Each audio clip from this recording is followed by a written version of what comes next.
A few decades ago, when I was in my 20s, I lived with a guy in New York City. We were roommates. He was obviously an alcoholic, and he was on the wagon when I knew him, but he was always telling me these amazing stories of these incredible things that happened to him, and he would laugh about it. But what was most clear was that actually he was a wreck during that period. He was miserable. He ruined all his relationships. He squandered all of his money. He disappointed his parents again and again and again. And so I finally asked him, "Were you happy during that time?" And he said, "What, are you kidding me? I was completely miserable." I said, "Did you know that?" He said, "Yeah, it was totally obvious to me and everybody else that I was a completely miserable person. I knew I was unbelievably unhappy." And I said, "So why did you keep doing it?" He thought about it. And he said, "I guess I preferred to be drunk than happy." Now that kind of blew my mind. But then when I thought about it a little bit more, I wondered, and I still do wonder today, how unusual is it? Maybe a lot of people do that. Maybe lots of people in all different walks of life with different kinds of behaviors sacrifice their happiness for their addictions. Maybe I do that too.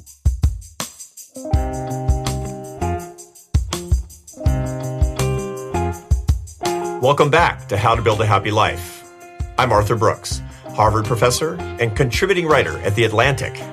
And I'm Rebecca Rashid, a producer at The Atlantic. I know I've talked to you about this before, but I have this bad habit of using work as an excuse for everything. It's sort of been this habit, I guess you can call a sort of addictive behavior in the backdrop of my life that I didn't admit or really recognize because it also had so many positive impacts in my life. It gave me a sense of purpose, a sense of identity. It sort of answered the why am I here and doing what I'm doing question. So how does something like work become an addiction? You could be talking about anything that's addictive, quite frankly. It just happens to be the striver's drug of choice, which is accomplishment, which is achievement. If you work all night, people say, good for you. And so the result is we get more and more affirmation, and we start seeing our rewards coming through these hard struggles. It's never quite satisfying because it's never quite enough. And so you keep going back again and again and again, hit the lever, get the cookie, hit the lever, get the cookie. And that's a work addiction. Actually, underlying that is something even deeper, which is a success addiction. What I'm curious about is how these things that we're taught are good habits. How do those things become as harmful as a debilitating addiction or threaten to become that harmful? And I guess I'm curious for someone like you, how has workaholism played out in your life? I'm not immune from anything. And I guess the irony is that I specialize in the science of happiness, and I fall prey to a lot of these things myself. There's a lot of vice that we can engage in. Almost everything that we do that's really good, when we push it to the limit, when we pat ourselves on the back, when it becomes a source of pride, when it crowds out love relationships, virtues can become vices.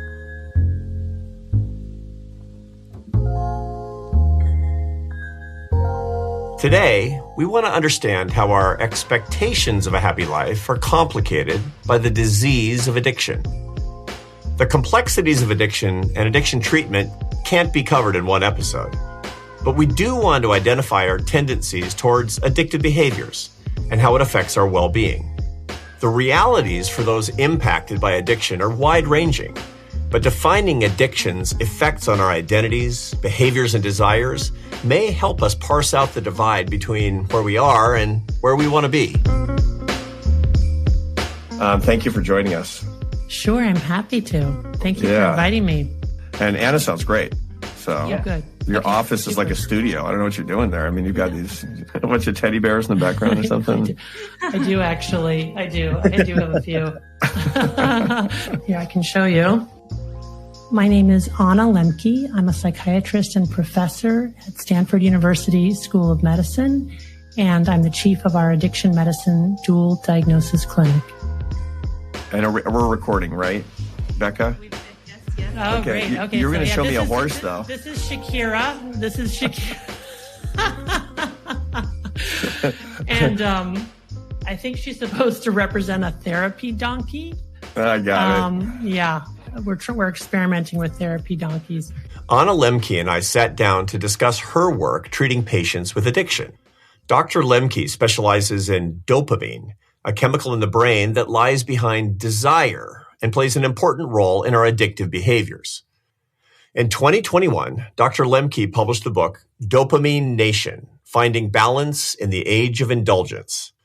Now, we'll save dopamine and its complex function in the brain for another time. But I do want to discuss the fact that many of us are at risk. Maybe you find yourself building your life around certain substances or devices, or just habits that you feel like you can't live without. She argues that many of our addictions today are not from things we would consider immediately addictive, like drugs and alcohol, but from behaviors that are even thought of as healthy or beneficial. Things like exercise and work. Things we thought were virtues. But what you crave and what you really want are usually not the same things. I realized that I was actually a bad psychiatrist early on in my career because I was not asking patients about drug and alcohol use. And the reason I wasn't asking them is because I would have had no idea how to address those problems if they had happened to say, yes, I have a problem with that. So it was a kind of a don't ask, don't tell policy, which, by the way, was completely normative for psychiatrists at the time and is still quite a prevalent practice. Why? Because we don't learn a lot in medical school or even psych residency about how to screen or intervene for substance use disorders or other addictions. Our audience should understand that you're not confessing to be having some unusual, deficit in your training. I mean, this is just something that psychiatrists are usually trained to treat people with mood disorders and behavioral problems. Yeah, I had a patient who had a bad outcome. She was in a rollover car accident. Her brother called me to let me know. I said, my goodness, how did it happen? He said, well, she's been using again. And I said, using what? And he said, using heroin. Isn't that what you've been treating her for? And that was really the moment that I realized, oh my goodness, something's gone terribly wrong here. I was harming my patients out of my own ignorance and neglect of this very serious problem. So that was about more than 20 years ago. So then there was a huge kind of like, okay, I need to figure this stuff out. And then since then, I've just sort of become a person who does this work with a lot of joy, I might add, because it's a great population to treat. When people with addiction get better, the ripple effect is enormous. I do the work with a lot of joy, and I'm very grateful that I get to do it.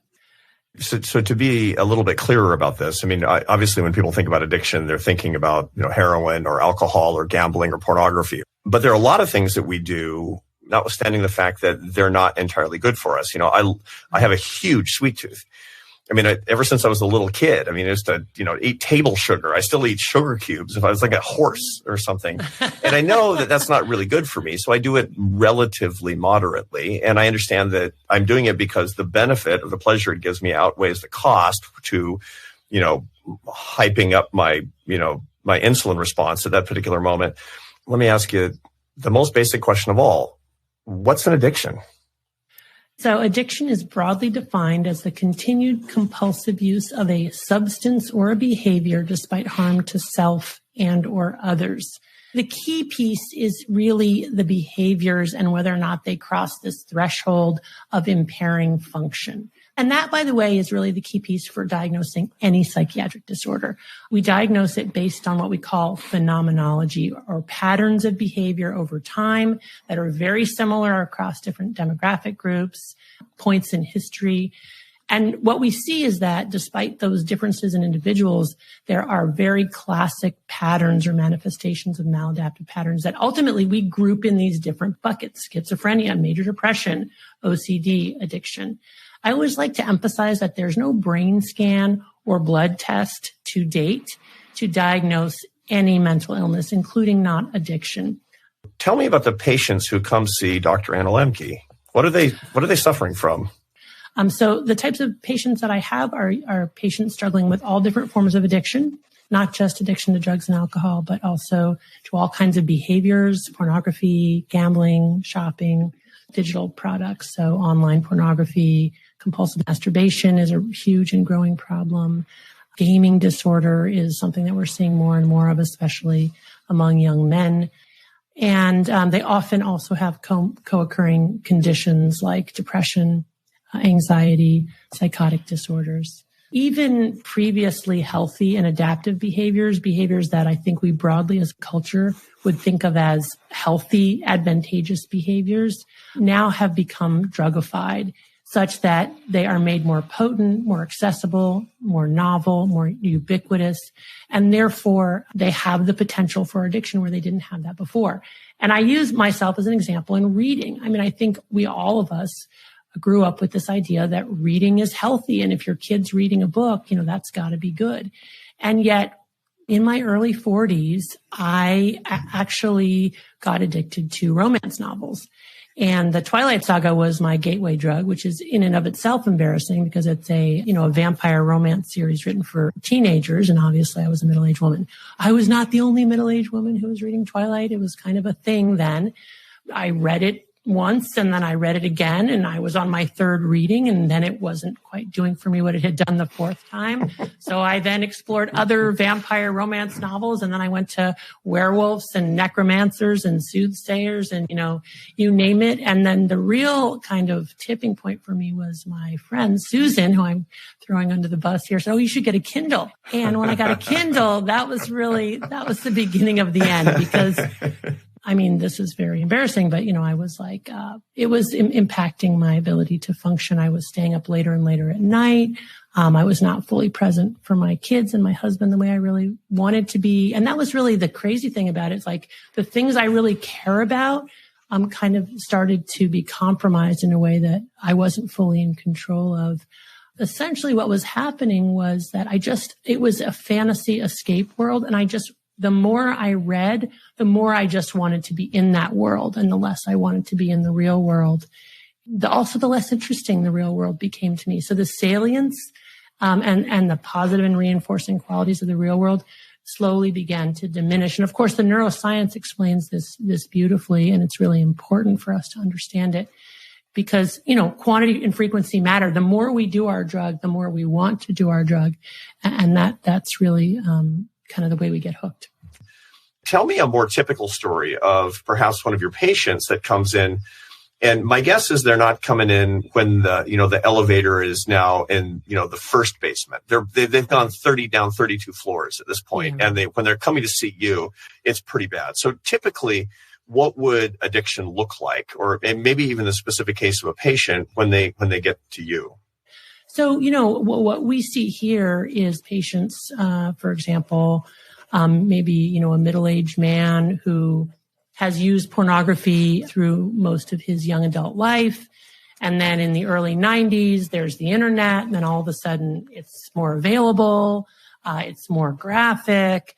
And then, the early 2000s comes around and, he gets his smartphone. And now we're talking 24/7 access, highly potent images, and things start to fall apart. Now this person is experiencing tolerance, finding that online pornography alone is not sufficient, starting to, for example, engage prostitutes, lie to his partner, spending more and more time and resources, chasing down this particular feeling, threatening, his employment by using it at work, knowing that he's doing that, and yet feeling such an enormous compulsion that he can't help himself, feeling horrible about himself, enormous stigma, unable to stop, although he tries repeatedly to do that. And eventually, comes to see me essentially feeling suicidal, feeling like, I don't want to live anymore. I can't stop this behavior. I have so much shame.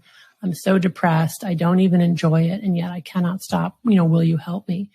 And so, and it's the exact same narrative that we see with people who are severely addicted to drugs, severely addicted to alcohol, which is a drug. People start out using for fun or to solve a problem. The drug works for them initially, so they return to using it over time. They escalate their use. They build up tolerance. They need more and more. Eventually it stops working, but they can't stop. And then it even potentially turns on them and causes the very problem that they're trying to solve, but they still can't stop. Exercise, too, has become drugified, right? So the ways in which these machines allow us to stretch the human physical limits beyond what we really are meant to do, the way that social media, invites this invidious comparison around sports and around exercise, the way that we're constantly counting ourselves. So these are like previously healthy behaviors that have now become vulnerable to this problem of addiction. Well, isn't that encouraging? No, well, not really. I mean, I think it's really important because this is really where we're going with this conversation, is that there are a whole bunch of areas of behavior that we've been told since we were little kids that are really wonderful, and that if you work hard, that's always and everywhere great. And if you get A's in school, that's always and everywhere great. And if you get promotions and raises and the admiration of others, that's just a wonderful thing. Do you see workaholics in your clinic? So typically we will not see patients who come in for workaholism as a chief complaint because they won't identify that as their problem.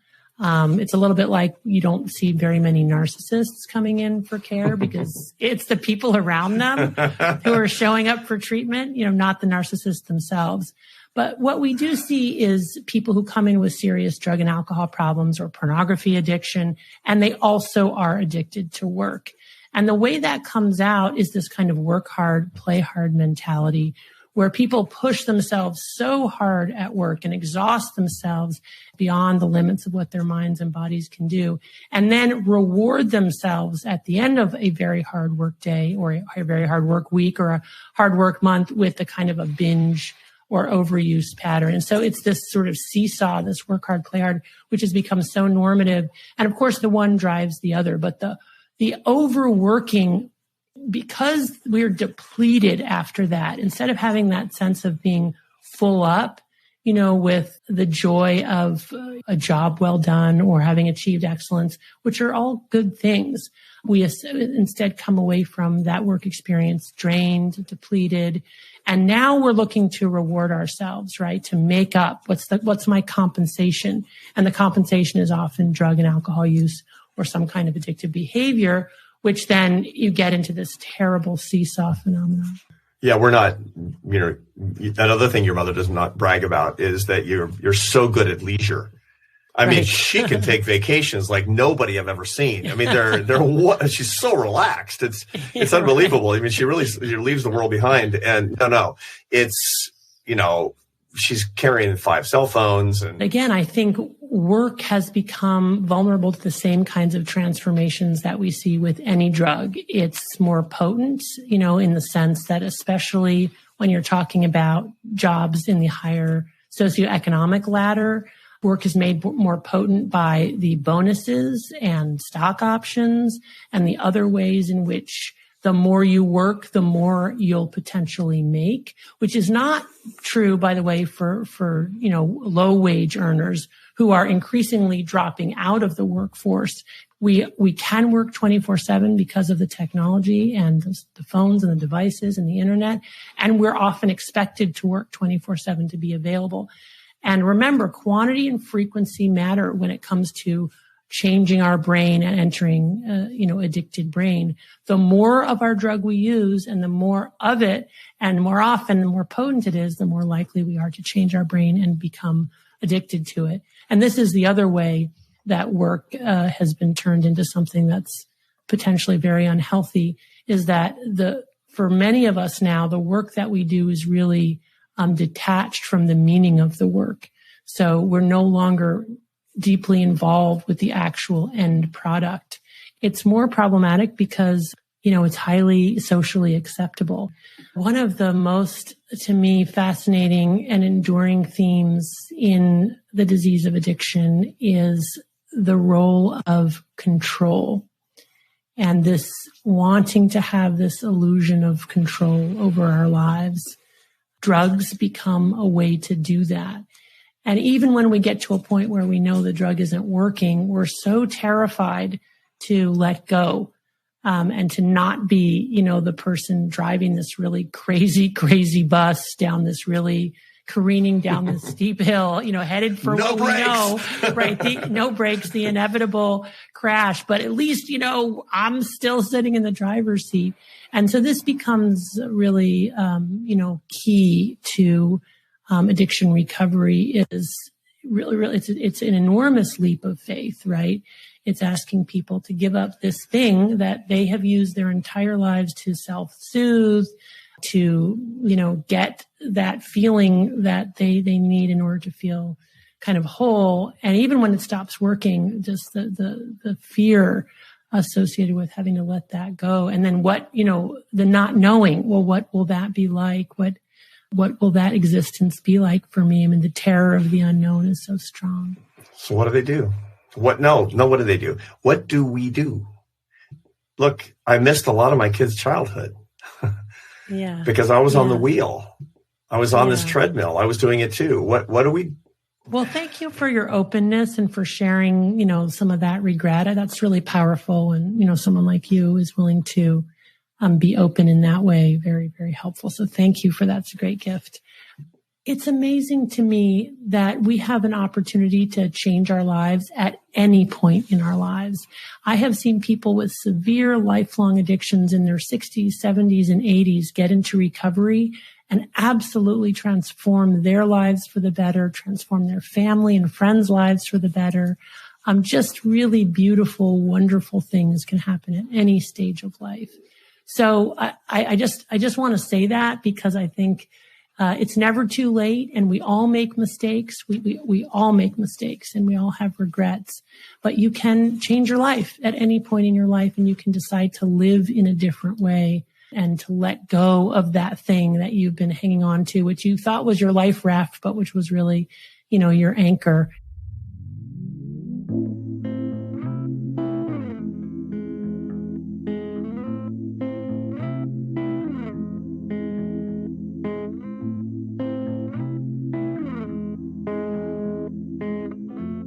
Would you say there are probably a lot more people who are suffering from addiction than those who are diagnosed and those or those who even know that that's the case? I would say that that's true in the modern age. There's so much more access to highly potent and reinforcing drugs and behaviors, but also just in general, it's underdiagnosed because there's no infrastructure inside of medicine, or there's a limited infrastructure inside of medicine to treat addiction. And so it's the type of thing that people generally don't want to see because there aren't a lot of good pathways for folks. We have pretty good treatments that we've known about for decades. So it's not that we don't know what works. It's that we've not built the infrastructure inside of medicine to deliver that care. Mm-hmm. And that's not related to the lack of evidence for the treatments. It's related to other factors having to do with payment structures, stigma. Doctors who treat addiction medicine are generally not well compensated for that work. So there are ways to do this, is the bottom line. And this is a story of hope. Yes. Now, we could get into a whole show in and of itself about what recovery looks like. But that's traditionally about more conventional addictions. But it sounds to me like, given the fact that the primary damage that workaholism and success addiction do is to our relationships. And these are very fear-based addictions. Human beings are complicated in and of themselves. You put two together and you just magnify the complexity. And so many people have the experience of trying harder at relationships and not having it work out. And so, the drug is so much more reliable, right? And what am I going to give up this thing that at least gives me some transitory relief or escape for really a big gamble, or what feels like a big gamble, and kind of not even having the basic tools for knowing how to go about renewing and strengthening, those relationships with people in our lives. Not to mention the fact that now so many people are addicted to the internet and their devices and are self-soothing, with strangers in various ways, on the internet, that those opportunities, to build intimate connections in our real lives, it has become more challenging. This is what we get when we are willing to give up our drug. What we get is these wonderful, quite intangible things that you can't buy and you can work for, but not in the same way. And chief among them is certainly meaningful and intimate relationships with other people. And I guess the last point is one that you've been making implicitly throughout, which is that none of this is going to be a problem you can solve unless you're honest. Right. This is one of the interesting things about, I've known a lot of addicts. You've treated a lot of addicts. And one thing that fuels addiction always is lies to yourself, lies to others. It's just this perpetual act of lying. Right. It's this kind of radical honesty, this willingness to be open and truthful, not just about how we're spending our time, what we're consuming, what drugs we're using, what we're doing on the internet, what we're reading, but also just about little things, why we were 5 minutes late for the meeting, why the keys went missing, who ate that last piece of chocolate pie. Those little lies that we tell, just instinctually to sort of hide our selfishness or our mistakes. That's where we have to really intentionally focus and try to tell the truth. Because when we do that, we're telling a truthful autobiographical narrative. And we must do that in order to be able to know where we've been, where we are, and where we want to go. How do we make more intimate relationships? Well, we tell the truth to the people that we care about, and we stop lying to them. That's so key. And that becomes a huge part of recovery, right? So when people stop using their drug, they're so terrified to be honest toward their loved one about what they've been doing, or, especially let's say they told their loved one that they stopped and they really didn't. And it would be nice to be able to skirt around that and not have to tell the truth. But if you don't go back and tell the truth and apologize and make amends, then you're not going to be able to ultimately get to that place where you have those relationships that are so incredibly sustaining and renewing and powerful, and make the need for these drugs so much less.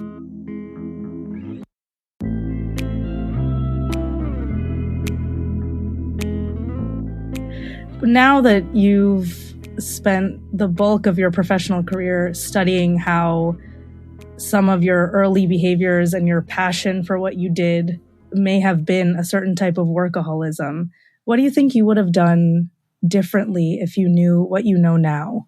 It's a good question. In the first year of my marriage, I remember being on vacation. We were camping, and I just couldn't handle it, and I had to go home because I needed to get back to work. And those behaviors followed me. When I finally left the music business and got my doctorate and became an academic, and I just couldn't work enough. I couldn't achieve enough. I had to catch up with everybody my age because I went to college when I was 30 and I finished my doctorate when I was in my mid-30s, and I was years behind everybody else. And so I thought, okay, this is really just a question of catching up with everybody else. And so I was working twice as hard as everybody else, probably. And the result is I, published a lot of articles and taught a lot of classes. My career went really, really well. And my family life continued to suffer, quite frankly. And how many nights was I the last one to leave the office, and I sacrificed the first hour with my kids when my kids were little? I don't remember a lot, not because I was drunk. I don't drink. And one of the reasons I don't drink is because I have alcoholism in my family, and I know it's too dangerous, but here's the key thing to ask yourself, whether it's workaholism or maybe you're just wondering if you're drinking a little bit too much, is to interrogate that. A life that's unexamined is one in which you're helpless against these ravages that come from addictive behavior. And then when you look in the mirror and you're quite honest with yourself, then you can actually start to manage these things. Here's the most encouraging thing of all. When people understand what they're doing and are honest with themselves, they're willing to own up to the fact that they are being managed by their desire, that they're being managed by their cravings. That process is the beginning of getting freedom.